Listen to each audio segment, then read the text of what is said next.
Olá, eu sou Karen Suyan e a partir de agora vocês acompanham comigo uma série especial de entrevistas com os prefeitos eleitos das principais cidades das regiões sul aqui de Santa Catarina, mais conhecidas geopoliticamente como a MESC, ANREC e a Amurel. E hoje a gente entrevista o prefeito eleito de Tubarão, Stener Sorato. E aí, tudo bem, prefeito? Tá feliz? Bastante, não tinha como não estar, né, Karen? Depois de uma votação histórica para a cidade de Tubarão, uma votação também histórica em Santa Catarina. Eu sou o prefeito eleito com maior índice, que não seja de reeleição, das 20 maiores cidades, e de todas as cidades da região sul também é o maior índice. Aí com qualquer tamanho de cidade. Então, uma votação histórica. E outro dado curioso também, que também é a maior diferença entre o primeiro e o segundo colocado da história também de Tubarão. Que não é qualquer segundo colocado, né? Sem dúvida, ex-prefeito, com apoio de outro ex-prefeito, com apoio de ex-governador, então não era nada, não tinha moleza. Não tinha moleza. As pessoas já te chamam de prefeito, como eu chamei agora? Já estão chamando. E tu já aceita isso de uma forma bem normal? Sim, de certa forma sim, né? Claro que eu ainda estou deputado, né? Fico lá até o dia 18 de dezembro, quando renuncio para ser diplomado no dia 19. Então mas a ficha está caindo aos pouquinhos, sim. Então, aos pouquinhos vai. Os problemas já começaram a aparecer da prefeitura. As pessoas acham que a gente já é prefeito. Eu disse, olha, eu agora inicio uma transição. Isso aí eu vou poder estar olhando, estar me dedicando a partir do dia 1º de janeiro de 2025, porque a caneta ainda não é minha. E olhe lá, né, prefeito, porque leva muito tempo, tem a transição, e a transição não são só... Aliás, vocês farão transição de novo? Vamos fazer. O prefeito Jário Cascais é bastante aberto, já nos chamou. Ele essa semana está indo para Brasília, mas combinamos. E aí na semana que vem eu vou para Brasília, já estou indo lá com o Pires na mão, conversar com os deputados federais. Tu não antes, mas tu vais cobrar. E aí combinamos para o final da semana que vem sentarmos, eu apresentar quem será a minha equipe de transição, ele vai apresentar quem são os integrantes do governo que vão acompanhar e dar os subsídios para essa equipe, para a gente levantar tudo direitinho. Tubarão, né, a nossa cidade passou por sérias dificuldades em 2023, 2 escândalos de corrupção, prisões e tudo mais. Então, ele está tentando colocar a casa em ordem, mas um mandato tampão, com muita dificuldade. Então, a gente precisa fazer um grande levantamento, fazer uma auditoria para ter o marco exato do que é. Uma das discussões da campanha também foi a dívida da prefeitura. Havia quem dissesse que era 400, outros disseram que era 300 milhões, e nós falávamos que a dívida da prefeitura, entre dívidas vencidas e vincendas, né, o que vai a vencer ainda, são mais de 600 milhões de reais. Então eu quero também fazer uma auditoria para comprovar isso e para que a população tenha real noção do que é. Bom, mas antes da gente entrar nesse assunto que tu estás falando há bastante tempo e as pessoas estão te perguntando sobre isso e vão te perguntar nos próximos 4 anos, inclusive, eu queria começar com uma outra pergunta. Eu queria te perguntar o que tu querias ser quando tu era pequeno? Bem pequenininho, bombeiro. Bombeiro. Básico. Depois policial. Depois fiz direito, né? Eu sou advogado. Eu fiz direito de 95 a 99. Naquela época já imaginava, queria ser advogado. Mas então, de criança, assim, o teu negócio era policial? Era bombeiro ou policial, assim. Uma coisa de salvar o outro. Isso, mas exatamente. Era o sonho, né? Qualquer pessoa que perguntasse para mim, ou eu falava determinada época, né, o comecinho ali, né, era bombeiro, e depois um pouquinho mais entre criança e adolescente, pré-adolescente ali, era policial. Aí, já no terceirão, segundo grau ali, já começava sonhar com a advocacia. Direito. É interessante porque aquilo que a gente mais sonha ou brinca na infância, porque a gente acha que todas as crianças são iguais e não são, a gente traz para a vida da gente e para a nossa profissão. E aí, tu me falando sobre isso, tem aí um idealismo, é uma coisa de salvar todo mundo? O que tu traz para hoje? Assim? Tem, sem dúvida. Eu tenho certeza que a gente, estando no poder público, principalmente no executivo, no legislativo é um pouco mais frustrante. Confesso para ti, fui vereador, estou deputado. No legislativo tu pede, tu tenta. O deputado ainda tem um pouquinho de realização, porque o deputado tem emenda parlamentar, então tu consegue mandar um dinheiro lá para pavimentar uma rua, para construir um posto de saúde, mas ainda assim muito limitado. O prefeito, o governador, o presidente executa, né? Então a gente sabe o quanto que aquela decisão ali, uma decisão bem acertada, pode melhorar a vida das pessoas, pode fazer muito bem para as pessoas. Então talvez eu traga isso lá de bombeiro e de policial. É verdade. E quando que surgiu, assim, a primeira vez que tu pensaste, que não deve ter sido agora na pré-campanha ou enfim, eu posso ser prefeito de Tubarão? Quando foi a primeira vez que alguém falou? Mesmo que tenha sido brincando, em família. Foi, na verdade, assim, meu pai, pouco antes de falecer, ele disse, Júnior, porque eu sou Stener Sorá da Silva Júnior, né? Ele disse, tu te prepara porque um dia alguém vai te convidar para entrar na política. Aí mas aquilo, na época, tinha 28 anos, 27 anos. Aí eu, naquela época, confesso que, quem sabe? E aí, em 2000, 7 anos depois disso, deixa eu me lembrar, não antes de 7, uns 5 anos depois disso, um padrinho político que eu tenho, que é o Dr. Renite Turraisen, advogado previdenciarista lá de Tubarão, ele me convidou para participar da eleição a prefeito do Dr. Manuel, médico candidato a prefeito em Tubarão. E o que eles buscavam com a minha participação nessa eleição? Justamente como o outro lado tinha a figura de uma pessoa, de um outro médico que foi vice do pai quando ele foi prefeito, eles queriam ter a figura de alguém que representasse o pai no outro palanque. Então participei, depois disso eles me convidaram para ser secretário municipal. Deu certo, né? Ele saiu vitorioso, e ali eu ocupei a Secretaria de Indústria, Comércio e Serviço durante 2 anos, e o prefeito me convidou para ser na segunda fase do governo, digamos assim, nos 2 anos seguintes, para ser o secretário de administração. E aí ele disse assim, Sorato, eu gostei muito do teu trabalho e eu quero que tu ocupe a Secretaria de Administração.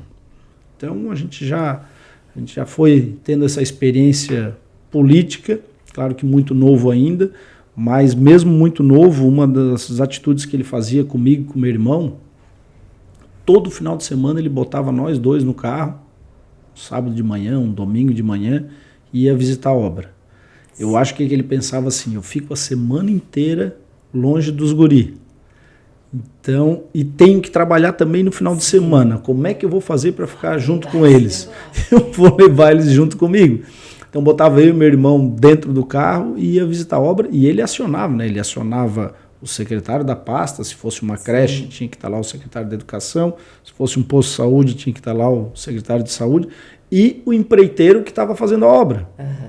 E eu me lembro como se fosse hoje, e isso não era um ou outro final de semana, era todo final de semana, desde pavimentação, a creche, escola, posto, qualquer tipo de obra ele estava visitando nos finais de semana. E acionava essa equipe toda aí. E eu me lembro que nós chegamos num posto de saúde, em Capivari de Baixo, que ainda era de Tubarão, e ele chegou lá, olhou, vista de porta meio torta, porta meio fina, ele assim, pode arrancar tudo isso aqui não vai ficar desse jeito aqui. O empreiteiro arregalou uns olhão, o secretário também arregalou uns olhão desse tamanho, ele disse, não, isso aqui não vai ficar aqui, não admito isso aqui, pode... E assim... Olha que aula, que vivência, né? A gente traz isso para a vida e tenho certeza que é isso que eu também vou fazer. Sorato, eu ouvi de um prefeito esses dias, há algum tempo atrás, que a cadeira de prefeito era uma cadeira elétrica. Que era pra gente maluca e tal. Por quê? E na realidade, se a gente for ver, antigamente não tinha nem lei de responsabilidade. Não quer dizer que as pessoas faziam coisas erradas, mas elas tinham, o chefe do executivo tinha muito mais possibilidade de botar aqui, tirar dali e administrar como queria. A lei de responsabilidade limitou isso. Engessou bastante. E nos últimos anos, o Ministério Público tem ficado muito em cima, sobretudo o Ministério Público. As pessoas com o celular, com tudo que tu assina. É impossível, prefeito, que tu consiga ler todos os documentos que tu vai assinar com o prefeito, tu vai ter que confiar plenamente na tua equipe. Como é que fica esse, sabe? Porque é uma responsabilidade muito grande, de repente tu assinou ou algo que passou, que tá ilegal ou que foi irregular, que não tem nem como tu ter noção, e é pesado. Como é que tu vê isso hoje? Porque tem que ter muita coragem para... Tu falasse uma palavra aí que, na minha opinião, é tudo. É equipe. Tu tens que ter uma equipe de muita confiança. É uma infinidade de documentos para assinar. É uma infinidade de pagamentos para assinar. Nesses documentos são contratos, autorização de fornecimento, recebimento de materiais, autorização de financiamento, de mudança de lotação, enfim, é muita coisa. Tubarão é uma prefeitura com 3 mil servidores, diretos e indiretos, né? Ou seja, entre terceirizado, efetivo, até estagiário, nós temos aí em torno de 3.000, 3.100 servidores. Então, tu imagina a quantidade de coisas que um prefeito tem que assinar só com relação a recursos humanos. Imagina o resto, o funcionamento da prefeitura. E eu pretendo fazer aquilo que o Jorginho Melo fez no governo.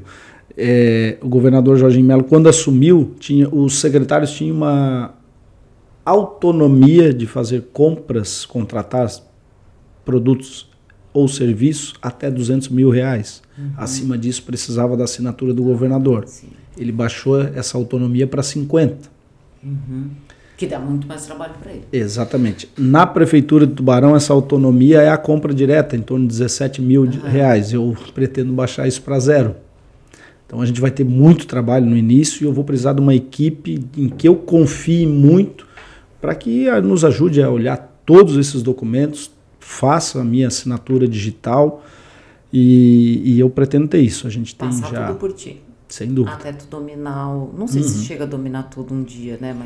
Mas aí a gente vai, por exemplo, do governador nós éramos em 2, né? Cuidando da assinatura dele e eu pretendo ter pelo menos um me ajudando aí na assinatura. Essas pessoas já estão pensadas? Essas já são o que a gente chama da turma da cozinha. Né? Aquela que já vem com a gente já há algum tempo, já trabalhando, que a gente já sabe o dia que está bem, o dia que está ruim, como está, o humor, como já sabe também o que é principal, que é a competência, a idoneidade. Então essas pessoas já estão, e a cozinha ali já está feita. Bom, falando de idoneidade, responsabilidade, enfim, tu começaste a falar lá no início da entrevista sobre esse período difícil que Tubarão passou, enfim, com a prisão do ex-prefeito. No que tu sente que isso possa ter impactado a população de Tubarão? Ele já foi assimilado? Porque o prefeito, inclusive, foi candidato a vereador, agora suplente. Como é que tu vê o impacto nas pessoas? Eu vi que a população deu a resposta. Eu percebi isso nitidamente.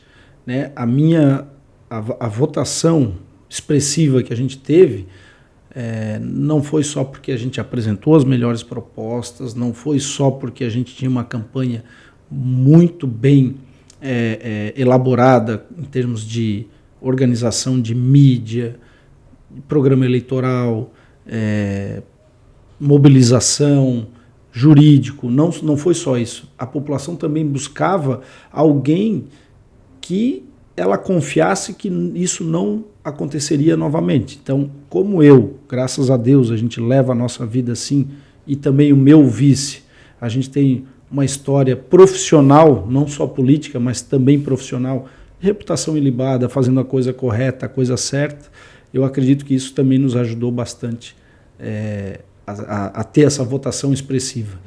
Ou seja, o que aconteceu no passado, a população não quer que aconteça de novo. E aí buscou alguém que pudesse assegurar isso para o tubaronense, que não aconteceria mais escândalo nenhum de corrupção. Isso, inclusive, a gente falava claramente nos discursos, nos debates, que Tubarão, comigo e com o Denis, nunca mais vão para as páginas policiais por causa de política.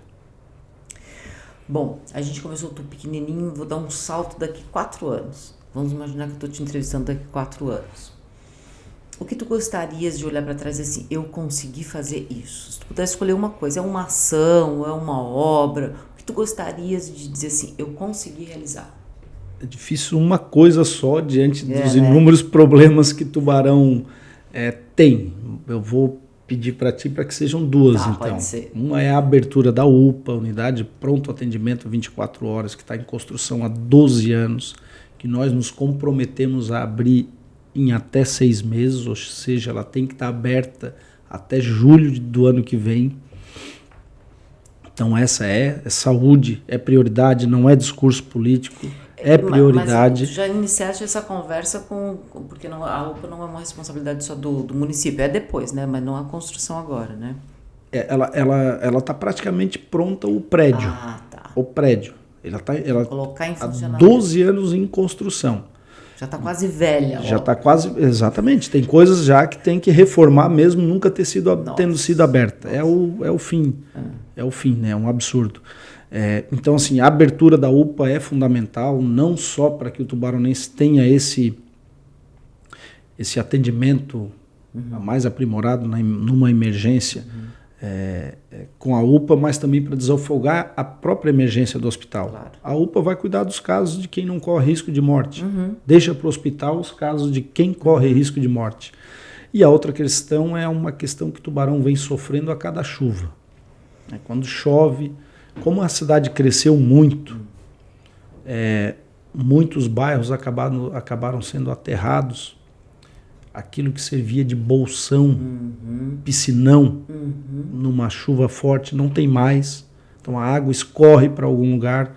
Como o rio está assoreado, então essa água também não consegue correr para o rio. E quando chove, quando tem uma grande chuva, já vem descendo água lá de Lauro Miller, enfim. A vazão se espalha. Exatamente. Então o tubaronense sofre quando tem uma chuva e a gente precisa fazer 3 ações.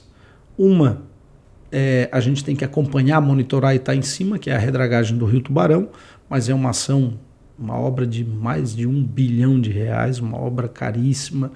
Então, não depende só do município, depende do governo do estado, do governo federal. Mas tem 2 coisas que é dever de casa. A prefeitura tem que fazer, que é um plano de microdrenagem, que é limpar a tubulação, limpar a caixa coletora, da cidade. Limpar valas e córregos para quando vem a chuva a água escoar rápido. E conscientizar a população, não jogar pneu nesses córregos, nessas valas, não jogar sofá, não jogar plástico na rua, o lixo na rua que acaba indo para a tubulação e entupido.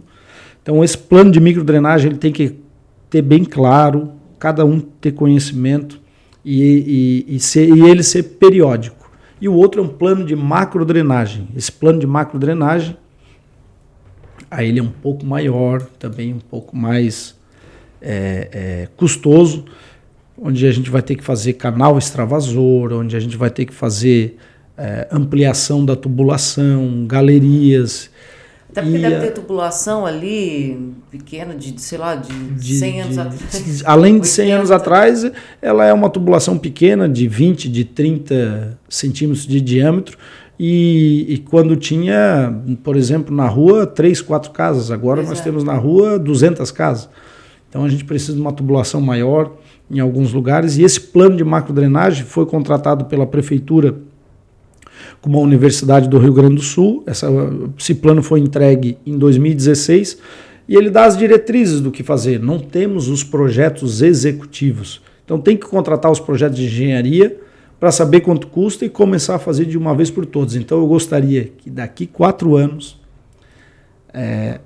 a gente pudesse estar dizendo para a população que a gente abriu a UPA, que a saúde em Tubarão melhorou e que nós cuidamos do risco de inundação. Das inundações. Tem um empreendimento que a Weber de Cidades Inteligentes está fazendo em Tubarão, que inclusive todo o empreendimento do bairro já tem o seu parque linear, e que é uma solução inteligente, sustentável, bonita inclusive, né, para o bairro, e que de repente é uma ideia até para a cidade também criar esses espaços, e que além de inteligente fica até um lugar atrativo, né?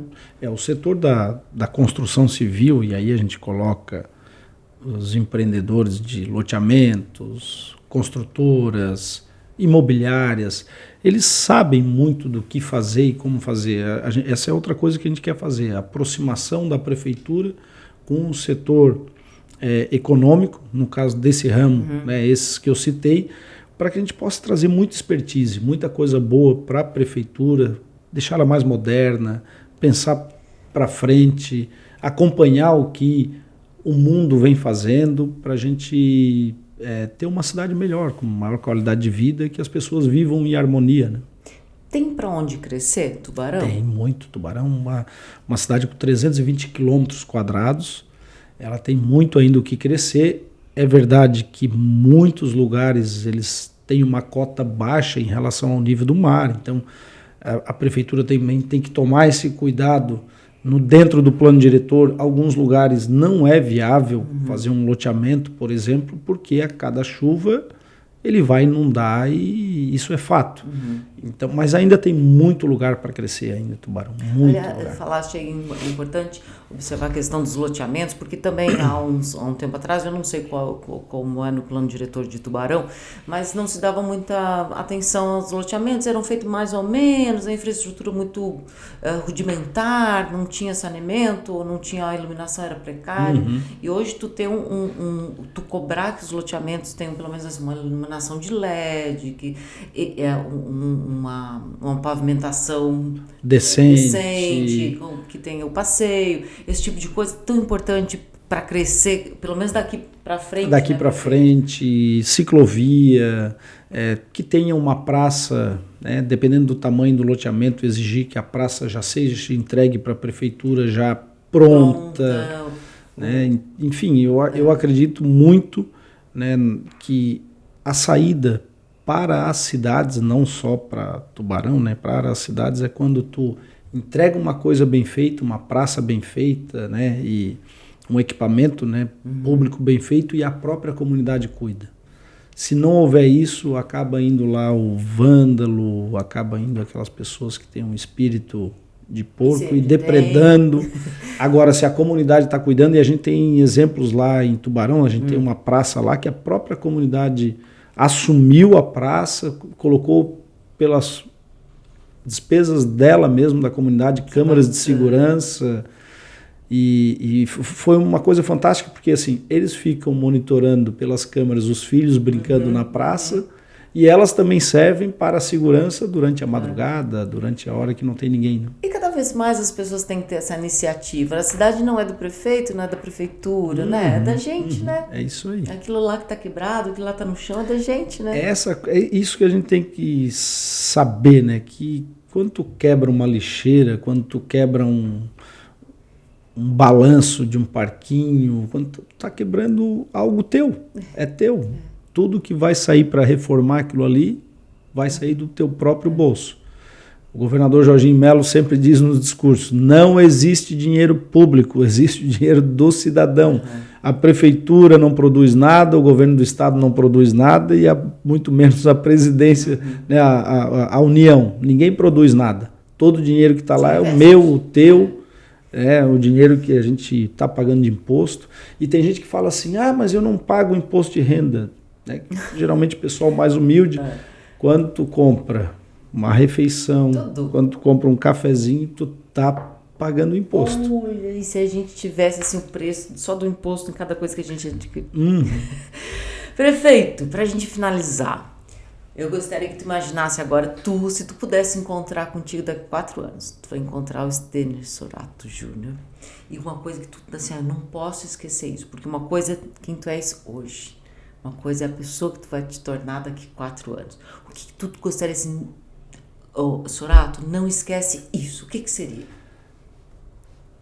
Primeiro, que eu esteja com saúde, né? A nossa maior dificuldade na vida pública é cuidar da saúde. Pode ter certeza disso.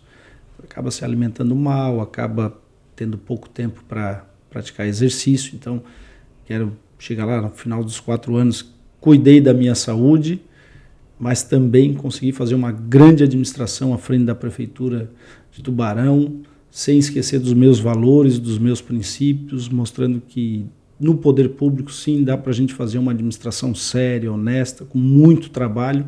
Esse é o objetivo que eu tenho para daqui 4 anos e, obviamente, que eu tenho olhado para trás e dito que fomos muito realizadores.